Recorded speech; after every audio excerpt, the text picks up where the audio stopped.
It's all part of G4ia, presented by EB Games and Jeep.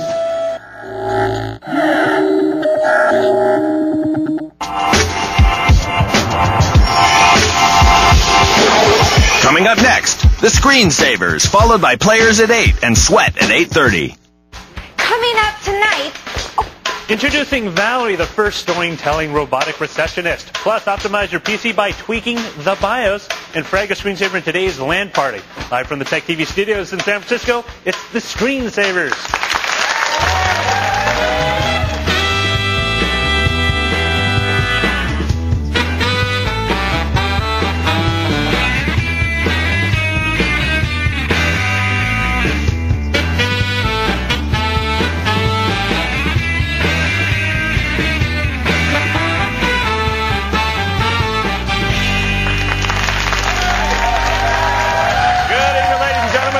The Screensavers. I'm Patrick Norton. And I'm Sarah Lane. I got pushed into this job. Roger just pushed me out. You're not doing that part of the show. You're doing this part of the show because Kevin is ill today, so I'm sitting in. Thanks so much for joining us here on the Screensavers. This is the show that keeps you informed, amused, empowered with the coolest stuff happening in the wild world of technology that we have. Could you do the empowered part again? Empowered. Isn't that exciting? Empowered. Okay. Today we have a great show. We're going to be the world's first robotics secretary. Robert Herons here is going to give you some tips for empowering your computer by tweaking the BIOS. And Sarah, the empowerment girl, is going to show you some fun tweaks for Firefox. And they're fun. They're really cool. I mean, this could take you. It could. And there's a new version of Firefox out. And there is a new version of Firefox. We should do. Sarah's going to tell you about that later on. Yeah, of course, we're going to be taking your live calls at 888-989-7879. Or, of course, you can email us at thescreensavers@techtv.com. And today, it's Thursday, and you know what that means. It's time for the Screensavers LAN Party, powered by NVIDIA. Brentano, of course, is back on the scene. We haven't seen you in a few days. No, I've been hiding. I've been out investigating new games, finding new games to play, and wasting a lot of time at work playing. Wonderful. So that's nice. We're playing research. That's right. Research. With a margarita? With a margarita. That's right. Quake 3. Today we're playing a game, however, that allows 100 players at a time. 100. It's Novologic's Joint Ops Typhoon Rising. Fight as a rifleman, an engineer, a gunner, medic, sniper from 7 different countries. And watch out, Dan's a sniper because he's too scared to go into real battle, so he just sits and shoots at you. And to top it all off, it's a free demo. Free is a very good price. In seat number 1, the senior designer of Joint Ops, Brent Houston. Brent, thanks for being here. Now, whenever we have somebody from the game company come, they have to bring something cool to give away. Indeed. So what are we giving to our high scorers today? Well, today, the top players are going to receive a oversized novelty copy of Champion Fortunes, the game. You have to have that's right. You have to have a Laserdisc player. In addition to Laserdisc. Got a handy-dandy Joint Operations camouflage bag. Camouflage so you can hide it from your friends. And last but not least, we have a Joint Operations hooded sweatshirt, also in camouflage. Great. So the high scorers will get a copy of the game and the bag, or the hoodie. You don't get both, so don't be greedy. In seat number 2, the chicks love him. Well, his mommy does. Dan, Mary Fu Rettenheward, he's right here in the game, ready to play. Next one down the line, straight from our labs, Tech TV lab at Robert Heron. He'll be here to show you the BIOS stuff later in the show as well. We'll see what he thinks about this game. And from our audience down on the end, Charles from Hillsborough, California. We'll see what Charles thinks a bit later in the game. Good luck, everybody. Back to you guys. Thank you. But can Mary Fu Retten do a dismount? The other question, well, we have Sure. I was in gymnastics. I know how it's done. Let's start with the tech news that caught our eye today before I say something that'll make me really regret the fact that this is live and on tape. What could you possibly regret so much? I work next to Leo. There's all sorts of things you can say. It's true. It's true. It's it. At least you're on the dangerous side of the table. I'm feeling a little weird right now. I think he's channeling me. Something weird might happen. Okay, first story. Speaking of weird. What? The story. The story, which I am not making up, I swear. Microsoft. We all know Microsoft. They're planning to release their own antivirus software that should protect Windows against worms, viruses, and, of course, any sort of harmful software that you get when you use Windows. Companies like McAfee and Symantec have pretty good reason to be concerned here. However, Microsoft is insisting they have no plans to bundle the antivirus program into Windows. Instead, they're going to release it as a standalone program. Do you believe them? This is like trying to buy tires from Firestone a couple years ago. You know what I'm saying? Yeah. It's like you look at it and just like Microsoft, the people that brought you some of the most obnoxious holes in the history of operating systems, is now going to... Famous for bundling. Yeah. Famous for bundling. Is not going to bundle it. You know, they're not going to give it away, folks. Not like everything else. Yeah, it's just... You know what I mean? It's hard to take it seriously. Well, I mean, but they have a right. Let's say they do release it as a standalone product. They have a right to do that, right? We don't have... It's not like there's any restrictions on that sort of a thing. And somebody can offer to buy me a Yugo, and I don't have to buy it. Right. I guess it's just they just have to make a superior product because McAfee and Symantec and companies like that are respected. How about a security product that works? How about an operating... How about take all the people you'd be putting up... Yeah, exactly. Or instead of putting all those engineers and probably brilliant marketing people onto that, why don't you put them on Windows XP or Longhorn and get rid of the existing nasty holes? So you can still have holes and you can still make money from those holes. That's good awesome. advice. It's a great business. Speaking of business, 321 Studios, who's already receiving legal heat from the Motion Picture Association for the DVD copying software, is now being sued for violating the Digital Millennium Copyright Act with their computer gaming backup software. Games XCopy allows users to break video game copyright protection to make, well, what the... Guess what? It's what the game companies are saying is illegal because it violates copy protection and therefore violates the DMCA. So game distributors Atari, EA, and Vivendi Universal got together to file a lawsuit under demanding that 321 Studios be prohibited from making and or distributing their backup software. Plus, they should be required to retrieve all of the copies of their software that was sold and provide compensation for any lost profits to the companies. Which takes it a step beyond. The NBA at this point merely has an injunction, right, while the court battles are fighting their way up. Probably to the Supreme Court. 321 Studios, they've been selling, DVD XCopy, DVD backup software. They've been maintaining, what they did is they launched a lawsuit to challenge the DMCA because they believe there should be fair use in archival rights, even for copy-protected works. The movie studios certainly don't like this. The game companies obviously don't like this. 321 Studios is saying we may have to go out of business. They've already gone from 400 to 50 employees in the last few weeks. But I mean, if it's a violation, it's a violation, right? Well, are we feeling sorry for them just because they're... Well, that's a good question. But this is something. Somebody's going to take this to the Supreme Court eventually. Right. Other avenues have failed. There's a lot of battle going on first in the Senate and in Congress right now over whether or not the DMCA is a truly good law, whether it really protects big businesses, or if it genuinely protects the interests of the people. It's a really messy area. I also want to know how they're expecting to retrieve all of the sold copies of this product. I mean, I don't know how you can do that. Well, I guess you take all of the registered users and you send them an email and you say, dear Please sir or madam, this back.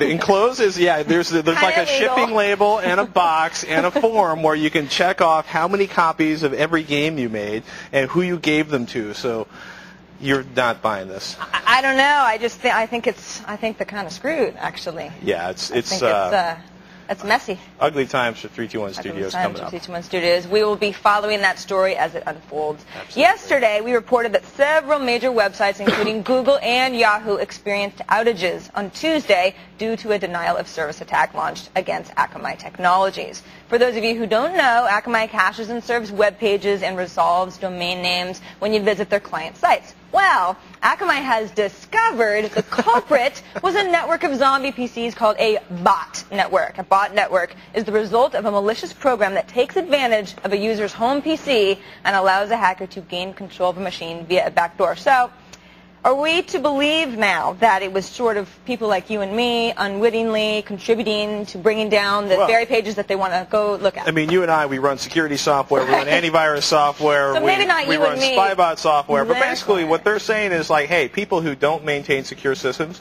or conversely, if we want to go back to our first story, operating systems that have giant, easily exploitable flaws make it easy to bring down for everybody. Yeah. You're going to ruin all of our days. A couple of bad apples ruins it for everybody. Keep your system safe. If there was never a better idea, you won't even be able to go to Google if you don't keep your system safe. Load your Windows security updates, run your antivirus software, run your anti-spyware software, and update all of them regularly. And please. Even OS 10 and Linux people, although they don't have the giant exploitable holes on such a regular basis, do they? It's just good practice, isn't it? It is. You'll sleep better, and we'll thank you. Chris joins us on the phone from Boca Raton, Florida. How you doing, Chris? Hi, Chris. I'm doing great. How about you guys? Excellent. Good. How can we... Oop, I'm sorry? He said cool. Ah. We're cool too, Chris. What's your question? Well, at least she is. Very cool. I'm actually going to college, in the upcoming months here, and I was looking on, Dell, HP, and so on about laptops, and there seems to be all these new processors out, the M's, Intel side of it, and then you got Mac side of it, but it's just really hard to make a decision. I need some help. First decision is Mac or PC. Well, I'm a Windows lover, so I mean... That's the first decision out of the way. That's funny. Done. So are you talking about, do you want to, are you a video game nut? Because you can buy notebooks that'll play video games pretty well at this point. You'll also be carrying around like an 11-pound notebook, not counting the power supply. It's going to be hot, and you're going to have like 8 minutes of battery life. And I'm hoping if you're a good student, you won't be doing too much gaming, Chris, first year of college. Although it can make those really long, tedious entry-level English classes go by a lot faster. If I'd had Quake 3 in the back of, I could have failed out of English much faster. Oh, I knew kids like you. You were looking over my shoulder. Yeah, I was a lit major. Oh, all right. So what are you wanting to do on the laptop primarily, Chris? Just basic, like, controls, internet, a lot of interneting, word processing, College light stuff. gaming, nothing like, 3D or anything. I got a gaming PC. If you're talking like Tetris gaming, pretty much anything will do. We recommend Pentium M processors at this point because they've got great battery life, they've got pretty good performance, and the notebooks that are in them are not too expensive. You probably heard Kevin talking about, he's got a Dell 600M, pretty similar to this one, which we've been carrying around on set. I like ultra portables. I started carrying ultra portables in graduate school, which means a smaller screen, which you may not like for working on the web. Works fine for when you're spending 19 hours typing. Because, if you're like me, you do all of your papers in the last 24 hours before they're due. But the smaller the notebook is, basically the easier it is to carry around, the easier it is to fit in a backpack. But a 12 to 14-inch screen, a Pentium M processor, you don't need to go overboard. Don't buy the fastest processor. You're just going to be spending money for processing power you're not going to use. Probably get Wi-Fi on there, 802.11.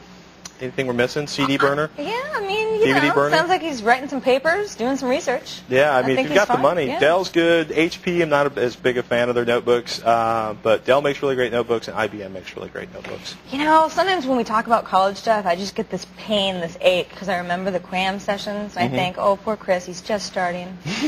Oh, it's a hard 4 years. Start studying in your first couple weeks so you don't have to stop partying for the last 4 weeks to keep yourself from failing out. Speaking of which, if you are failing out, don't ever tell your parents that you got into the just keep smiling fraternity and managed to be the president of your pledge class. A friend of mine did that. Didn't understand why his parents were ticked. Jolt Cola. We're just getting started. Jolt Cola and lots of coffee. We're just getting started to learn how to optimize your PC by tweaking the BIOS settings with Robert Heron. And after the break, we hear about life at the front desk from Valerie, the world's first storytelling robo-receptionist. It's all coming up when the Screensavers continue. G4 Tech TV. Stay connected. For more information, go to g4techtv.com.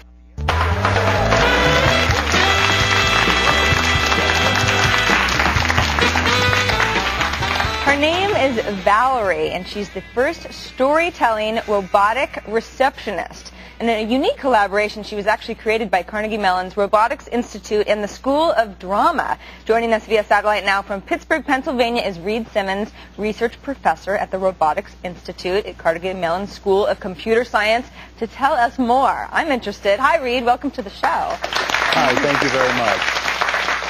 So I guess my first question is, what is the purpose of a robotic receptionist?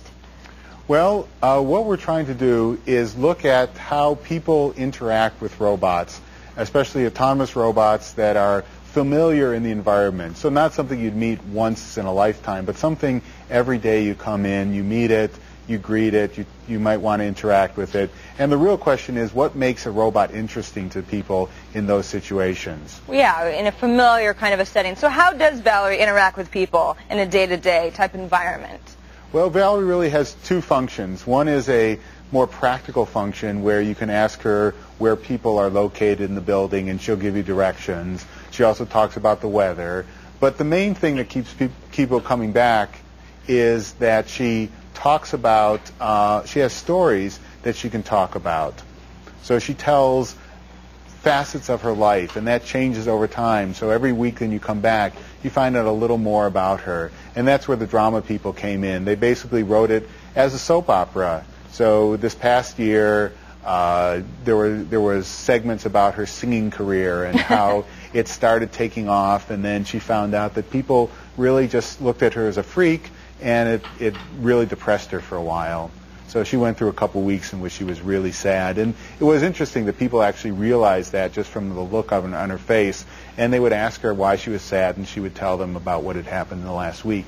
So that was going to be my question of how exactly is the School of Drama involved with the making of a robot? But I guess they've sort of put together her life story. Well, they have. And from the drama perspective, they're very interested in so over the course of a number of years, especially in the movies, technology has become very important in the making of movies. And what they were interested in from a dramatic perspective is how technology could actually be a character in the drama. So we've had those in the past, with movies such as The Bicentennial Man and the new movie I, Robot coming up. But they wanted to see what it would be like for a robot that was not anything special, but was just another worker in the environment, someone like you and me, who you see on occasion, and maybe you ask how their day is, and so nothing really exciting happens, but there's just a bond, a connection that you might want to interact with this robot. Let's take a look. I think we have a clip here of actually Valerie interacting. Give us all a better idea of what she's made of. I'm having trouble deciding what song to sing at the Miss Robot USA pageant night. People. Or Don't Rain on My Parade. There are so many great Barbra Streisand songs, don't you think? But at the Miss Robot USA pageant, talent is 75% of the competition. I need a song which will earn me full marks, especially since I probably won't score high in the swimsuit competition. Barbra Streisand, I totally agree with Valerie there. So what kind of hardware is she composed of? She looks a little different than the other facial robotic structures I've seen before. Although she looks a little like a gaming character. Gaming character, yes. But how did you build her, the hardware itself? Yes, so we have her built on a cylindrical robot body. Right now it doesn't do much, although we're having it, because she's in an enclosed spot, but we're starting to have her move around a little bit. But the main thing is this graphic screen, which is mounted on a pan tilt head, so she can turn her head to face people. And the reason we went with that rather than the more standard mechanical face is two reasons. One is it had to be very, very reliable. Valerie operates 9 to 5, 5 days a week. She's been operating with only a couple week breaks. She has to take vacation too since November of last year. And so we needed something that was incredibly reliable. And the other thing, we wanted it to have a very expressive face. One of the things we wanted to look at was how interaction can happen along with this emotion. So by expressing emotions in conjunction with her stories, we felt that it would bring people into the story more. And that has happened. As I said, people noticed when she was sad and commented about that. And she has motion recognition, correct? So if someone walks up from the side, she's actually going to turn and face them. It kind of gives them more of a person-to-person kind of a feel? Yes, yes. Right now, she does that using a laser scanner, so she can see people's legs and associates that with people. We're currently putting on a camera so that she can actually see faces and look people squarely in the eyes. That turns out to be very, very important for social interaction. And it's one of the things that is not quite right about her right now. People don't feel like she's really paying attention because she looks generally in their direction but not right in their eyes. And so I would that's something that's assume going to be very also important. the program for her voice, too. You can tell what she's saying, but of course it doesn't have that human feeling. Are you guys working on that? There are groups at Carnegie Mellon that are very active in that research. speech generation that we have is taken from projects that other people at Carnegie Mellon have worked on. The remarkable thing is that they've actually been able to program her to sing. It's you may be lucky that your audience didn't hear the rest of that clip where she actually does the singing, but it's pretty amazing that they were able to get certain tonal qualities, and it sounds a little bit like, you know, well, not like Barbra Streisand, but you can tell that it's a little bit like "Don't Rain on My Parade." Exactly. But no one would confuse it for a person. That's one of the reasons also we wanted to have kind of the cartoonish character in the face. The technology exists to make photorealistic faces, but that comes along with a lot more expectation. So if you see something that looks photorealistic, you expect it to act in very, very human ways. And the technology is not at that spot. So we wanted to have something that looked more cartoonish so that people's expectations would be lowered. What other improvements do you have planned for Valerie besides the speech and ability to recognize the same people over and over? Well, one of the things that a couple of things. One is we want to put speech recognition in there. A lot of people have been working on speech recognition, but in noisy environments right now, it's not quite up to the accuracy that we need to have people feel comfortable interacting. So they interact now by typing at Valerie.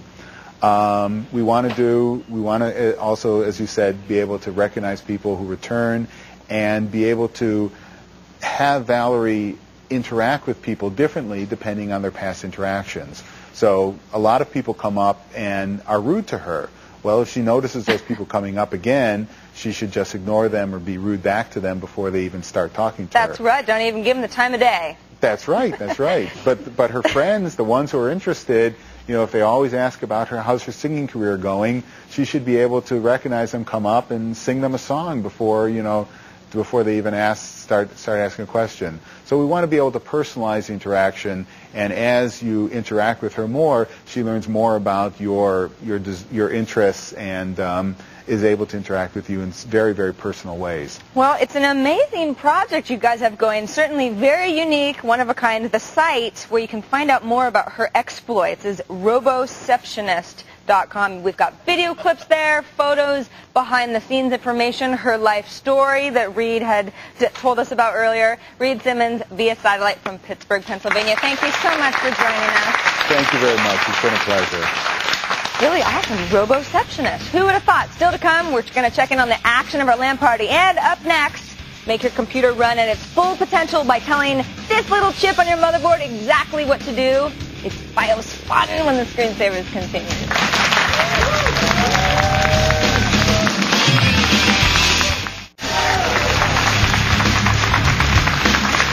If you want to be a true geek, you want your computer to run in absolute tip-top shape, you're going to have to learn about the BIOS, the system BIOS. TechTV Lab analyst Robert Heron has done a lot of BIOS tweaking in his day, and he joins us now with his top tips for tweaking your BIOS.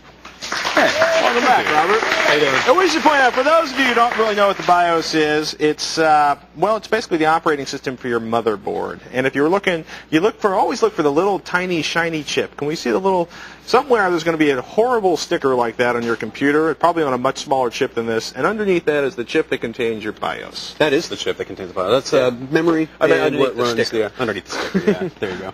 On actually some server boards, you actually end up pulling the whole chip and replacing the whole chip to do the BIOS, but nowadays, the newest motherboards offer software that you can do right in your own desktop within the Windows environment that saves you the hassle. Back in the old days, you used to have to put the BIOS on a boot disk, go into DOS modes. One of the easiest ways to turn your computer into a paperweight was to be like rewriting the BIOS and have a power failure or trip or install a BIOS from the wrong motherboard on there. It was a really clumsy operation at best. I've done most of those, except for the power outages. I've gotten pretty good with uninterrupted power supplies, but those issues still exist. If the power flubs in the middle of it, you could very well end up with a good-looking paperweight. Or, purchasing a new BIOS chip and learning how to put a new chip in your motherboard. For the most part, if you have a pre-built system from a major manufacturer, like any of the name brands, they usually include BIOS features that you can't really access very much, especially anything that could damage the hardware. Anything that might create more tech support phone calls for them, they just take right out of the BIOS. And most notebooks are the same way. But when you get into third-party hardware like motherboards and stuff like that, you have a fine example of that up here on the right. I do indeed. Hey, this is just an example of a standard BIOS that you see in many computers today, and especially if you built one yourself recently. And there are a lot of things you can do to tweak this right off the bat. One are these two items right there. You have a fail-safe default and a high-performance or an optimized default. Now, the fail-safe default is like basically if your system won't boot, try loading the fail-safe default. Those are basically the basic crayon-level settings for everything. If something's wrong, that's a good place to start, just to make sure that at least maybe one of the parts isn't failing or something like that. But normally, for most people, if your hardware's cool, you just go to load optimize. You hit that once, and what that'll do is ask you, hey, do you want to load the optimize? And what those optimized defaults really are is just for the manufacturer. What they've gone through and they've decided that these settings are what we're expecting most people to use to get the performance you expect out of a particular motherboard design. One of the biggest questions being asked constantly is, I can't get my motherboard to load 8X AGP. My graphics card is going to be slow. What about 8X AGP? AGP means nothing for game performance. Neither will PCI Express really do anything for game performance. It's the video card and your CPU power and how much memory you have. Those are the three big items for game performance. AGP speed means nothing for video games nowadays. You got that? Yeah. 8X means nothing. Once you hit that load optimized default, it's actually gone through all the settings. It's like their defaults for everything in here. So then I just start going through and picking out things that you just want to change. One, it's a good idea to make sure your CPU, here it shows the actual CPU at the correct speed. At the correct speed that you paid for, you know. And it also looks at frequencies and things like that. You can see one of my favorites is auto. Anytime you ever have a question, you're not sure about a particular setting, if auto is there, stick with auto. What if you want to start overclocking? That's a whole nother discussion, and I have a great link to a site that can get you started in that. But this is just to get, you started with the optimized defaults, and then you just go in, and one of my favorite things to do is turn off anything I'm not using. Most of my systems no longer have floppy drives in them. So why spend an extra half a second looking for a floppy drive? Go in there, turn that off, and there's also a floppy disk controller piece of hardware on there. I turn that off as well. Now, is this more in the sense of keeping a clean house, or will this actually, will this give me an extra frame? Not necessarily performance boosting, but in terms of rebooting, disabling anything you're not using is just one less thing to check. And in particular, floppy seeks and checking to see if there's a floppy when it first turns on. It's like, unless you really need that function, turn that off as well. And the same goes, like you were talking about, for the video card. If you have an AGP card, you want to turn that on as well, and you want to make sure that's set to boot first. And any performance features that are video card related, turn those on too. And then, of course, the one thing, the first boot device. This one's set for floppy, so it's going to check for the floppy drive first. If you aren't using a floppy, shut everything else off. Set it to your primary hard drive, unless there's occasions you need to reboot from a CD or a DVD or something. Or if you're a big fan of running Knoppix or something like that. Exactly. Or if you need to boot from a specific device, hang there. There's really not a heck of a lot left there. Advanced. You get into memory timings and things like that. That's another area you want to either something called SPD, which is memory timings always scare me because this seems like if you misset these, you can do a lot to slow down your computer really quickly. Yeah, if you try to go too aggressive with the timings that are offered, if you're going to restart the system, it's just going to sit there and hang. Are there any websites people can go to that you'd recommend for finding out, optimizing their memory settings and other BIOS settings? There's really not a whole lot you can do. Hopefully, what's called the SPD is an actual piece of code that's written to the module itself that has the timings that should be used on there, and it will just read that and do. If the module is a quality module that was programmed correctly, that works just great. Otherwise, stick with an auto where it just figures itself out, or a relax setting and slowly move your way up. What about for general BIOS settings? Something like Rojakpot or something like that, a good place to start looking? Oh, Adrian Rojakpot. His website, Rojakpot, is just the definitive place for finding anything you want to know about BIOS settings in general. Any particular thing you come across that it's just like, okay, what the heck is that?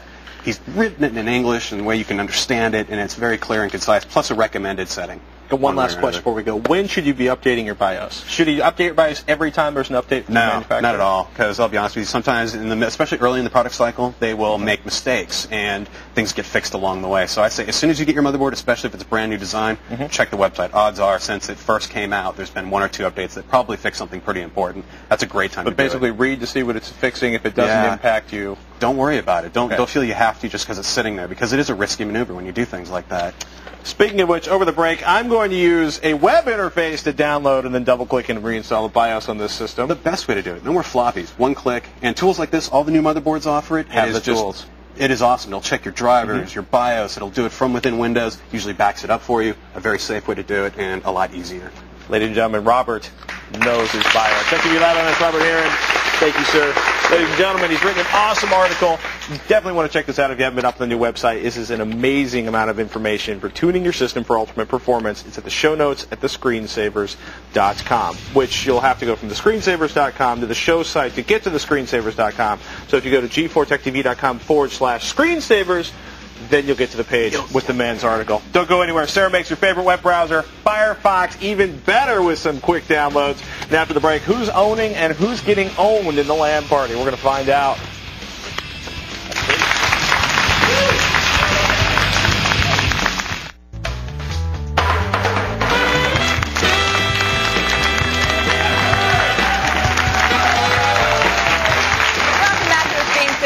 I'm Sarah Lane. And I'm Patrick Norton. Coming up in this half of the show, Sarah tricks out Firefox, her favorite web browser, and Leo's got a file. We lost the live. Oh, I'm sorry. I just got totally confused, folks. Leo's got a file sharing tip coming up for you. That's right. And we're going to get a live caller on a question, but apparently our live caller panicked and left their state and is going into an ashram to contemplate the whole live call. But you know, I might take this opportunity really quick to mention that yesterday you promised some people a kilt. I did. I don't see a kilt, Patrick. I left it sitting on the chair next to the washer and dryer. I would have driven home to pick the kilt up. I think there's some unhappy women, Scotsmen, and members of the Norton family that are very upset by Other this. assorted disgruntled people. How about we do the kilt on Monday? Okay. Okay. You heard it here. Patrick's wearing the kilt on Monday. My apologies, ladies and gentlemen. All right. Now, we got him on the line. Travis joins us on the phone from Colorado Springs, Colorado. Travis, what's your question today? Hi, Travis. What's up? What's up? My question is, I'm going to be updating my ops operating system. Okay, it's an OS. And skip the P. I want to know which is better, XP or XP Home or XP Pro for Wi-Fi, 2 computers, and which one is better for gaming? You know, the beautiful thing about XP and Home is there's going to be no difference you're going to be able to see between those two operating systems for Wi-Fi or gaming. Right. Biggest difference, you're going to pay a lot more money for XP Professional. If you're going to run a dual processor system, if you were going to encrypt the entire hard drive on a notebook because you had a lot of spare time and felt really paranoid, XP Professional would be great. What else? Well, you know, in XP Pro, there's a group policy editor, and everyone who uses Pro loves it because it allows you to make a lot of tweaks. However, you can do a lot of that same stuff in the registry, and Home, you'll be able to do all those registry settings apply to Home too. So that's not necessarily the beginner's way to do things, but you've got the power. All in favor of Travis saving money and buying XP Home? Aye. Aye. All opposed? Nay. Travis? You're getting XP Home. Good luck. Today, thank you so much, Travis. Today's Thursday, and we're a little nutty. Let's check in with our LAN party to see how they're doing. Ooh, where is he? He's in camouflage. You can't see him. I can see your shoulder. Oh. It's like Mummenschatz, It's not only as good with as I words. thought it was. It is the Screensavers LAN party powered by NVIDIA today. As I said before, it's Novologic's Joint Ops Typhoon Rising, another great multiplayer friend-fragging first-person shooter. That's alliteration for you. Today we've got the man in seat number 1, or one of the men, the senior designer of Joint Ops, Brent Houston. Brent, thanks for coming and bringing all this great stuff to play. Sure, thanks for having us. The thing we've been hyping all week long is 100 players in the demo, 150 in the full version. How do you get so many people? We ran into problems getting 64 in Battlefield 1942. Sure. Well, obviously for this project we spent a lot of time updating the server code, and since we're hosting our own servers and we're doing all the back-end stuff for that, it allows us to make all the tweaks necessary for us to get the maximum performance. So it helps that you're controlling both the server and the other end of it. Now, 150 in the full version next week, which we're going to be playing here next week. You guys going to go bigger than that? Going to do more than 150? Yeah, in the future we're looking in the beta tests that we've been running before this. We've done up to 250 players. Good grief, so 250 players. And that's everybody actually playing the game, not just standing around with looking at a slideshow. Tell us about the game, because it is a first-person shooter, but tell us what it's about. Well, this is a lot more. It's set in a fictional conflict in the future, 2 years in the future in Indonesia, and it deals with 2 factions fighting each other, and it's a lot of both on ground, running around the foot, but also a lot of vehicle combat. So it's a very team-oriented shooter, which is a little bit different from Battlefield. Like Battlefield, obviously you play on teams, but this one actually requires a little bit of teamwork. A little bit of thinking. Exactly. Yeah. Now this, you have a new game type in this. Tell us about that. The new game type that we're pushing for Joint Operations is called Advanced and Secure, and it's essentially like kind of a tug-of-war type game where you have a set amount of points on the map, and each team's fighting for control of the map, or for the control of the points.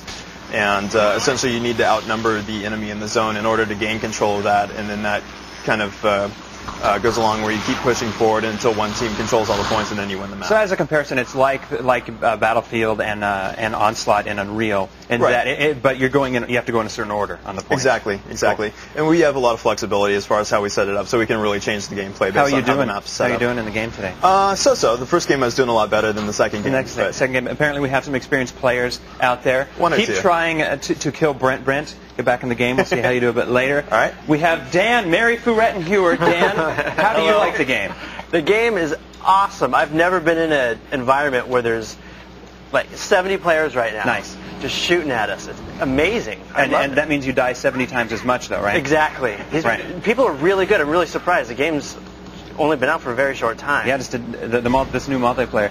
Next down to him is Robert, one of our Tech TV lab rats. Robert, this is the first time you've played this game, and you're a big first-person shooter gamer. What do you think? It's pretty cool. I got to say, I like the way the flying vehicles control. It's a lot easier to use and manipulate than most of the games. Than the Battlefield 9042. Yeah, trying to fly a helicopter in Battlefield is an art form. Right, exactly. Next down to him, one of our viewers, Steve, is down there playing. Try to kill him as well. Back to you guys. That's cold. Doing the gymnastic dismount? Doing the dismount. What was it that you got the 10 for? Floor exercise? Something like vault, actually. Vault. See? He knows everything! I just don't have a life. Stay where you are. Leo's got a tip for you file swappers. But up next, Firefox 0.9 is out. You need it. I'm going to show you some nifty tricks that are going to make that alternative browser a little bit more like the obvious choice when the screensavers continue. G4 TV for gamers and Tech TV are connecting to Forum G4 Tech TV. Stay connected. For more information, go to g4techtv.com. Hey everybody, Firefox 0.9 is out. I'm loving it. I know a lot of people aren't convinced yet. They don't know why they shouldn't be using Internet Explorer. It works fine, right? Well, I have a wide variety of Firefox tweaks to show you. They're little things called extensions. You could think of them as plugins or add-ons or whatever it is. It's stuff that goes on top of the very small, unbloated browser to make it do the things that you want it to do. Now, before I start, I know that some people, a small number of people have been looking on my site and some forums having problems with 0.9. If you do, there's a fix at forums.mozillazine.org, forums.mozillazine.org. I know my mom, she can't even get it to launch, which really sucks because it's a great, great browser. Now, let's get to the fun stuff. This is what I'm looking at. Looks a lot like 0.8.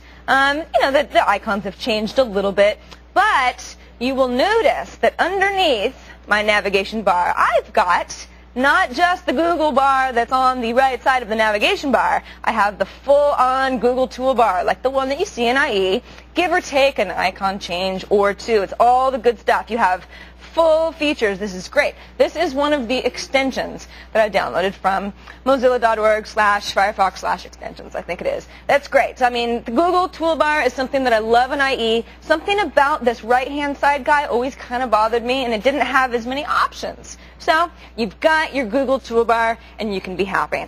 Moving on. This is a very interesting, fun thing. Let's say you're at the NewYorkTimes.com or somewhere that you say, oh, I really want to read this article on F-16 fighter pilots or whatever. And you click on it, and it says, oh, are you a member? Because if you aren't, you got to enter all your personal information. And you say, oh, I really don't want to do that. I've got an extension that I downloaded. All extensions are free, by the way. I'm just going to right-click here, and I'm going to say, bug me not, man. I don't want to give you that information. And up's going to pop a window saying, login details for nytimes.com. Here's your username. Here's your password. Forum hates NYT. We really don't hate that. But what's going on here is that people submit usernames and passwords. I've done this before, and it worked like a charm. I enter it, and then I'm in. It doesn't have to know anything about me. I don't have to go through the cumbersome process of making up a fake identity so that I can get around giving them my real information. I love that. Before I go any further, let me just show you where you get to your extensions. Up in the Tool menu. This wasn't here before in version 0.8. Under Downloads, I've got Extensions, so I just click on it. And this is a really easy way to know what I've got running. AdBlock, iView, Browser Uptime, Basics, Bug Me Not. Okay, so I showed you Bug Me Not, and I showed you the toolbar. Now, AdBlock is another extremely helpful little tool. Let's just say here that I really hate this ad. I just hate it. I'm going to right-click on it, and I'm going to say, add block this image, okay? Now, and I'll say, okay, that's the way I want to do it. Now, when I refresh, shoot. When I refresh, it actually just gives me a new image. But what happens if it's not going to refresh by itself? It actually, in many cases, it will just take that image completely out. Google AdWords, you know, the Google stuff everybody's getting money for, you can block those. You can block them once, and they will be blocked on all sites in the future. I know people aren't going to be happy about that, but you might as well know that that is one of the things that you can do. Look, there are so many extensions. It could just go on and on. Another one that I've downloaded is Browser Uptime. Here, I just click on it and it says, hey, your browser window's been open for two hours, da-da-da. You got kids. It's a good way to know how long they've been on the internet. They don't have to lie to you. I mean, honestly, I'll just show you really quick. Texturizer.net is another great site. It's not the official site, but they've got about 192 extensions here. This goes from configuration stuff, developer tools. It runs the gamut. It is just so cool. I can't even tell you how cool it is. So for the links to download, Firefox 0.9, it's worth it. Even if you've had trouble, do it. Just give it another chance. Get all the extensions that I've showed you. Seriously, there are a ton, like 200 of them. Just visit my Windows Tweak archive at saralane.com.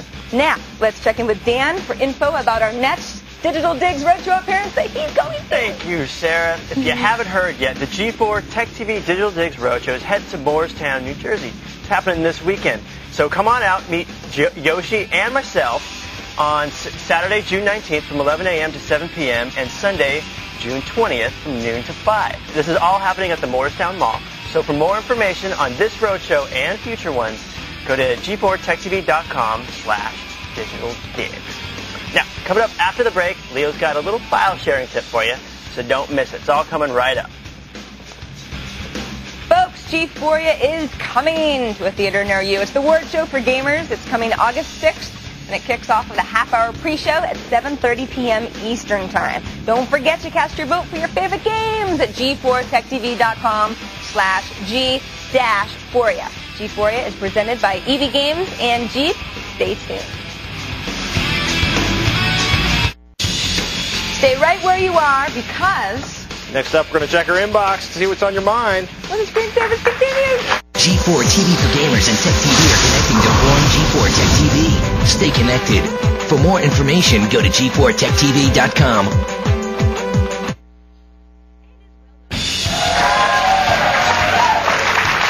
It's that time again. Today I get to start with the emails. We got a question for you. All right.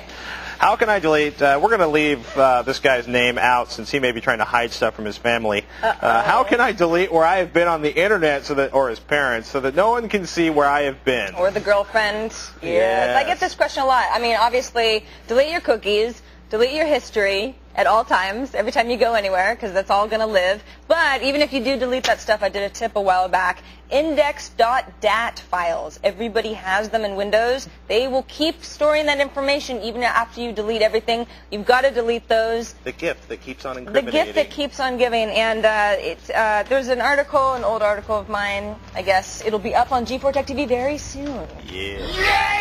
Yeah. That's it for this edition of the Screensavers. I'm Patrick Norton. And I'm Sarah Lane. Thanks so much for joining us. We'd like to thank our guests, Reed Simmons, Brent Houston, and Robert Heron of the Labs.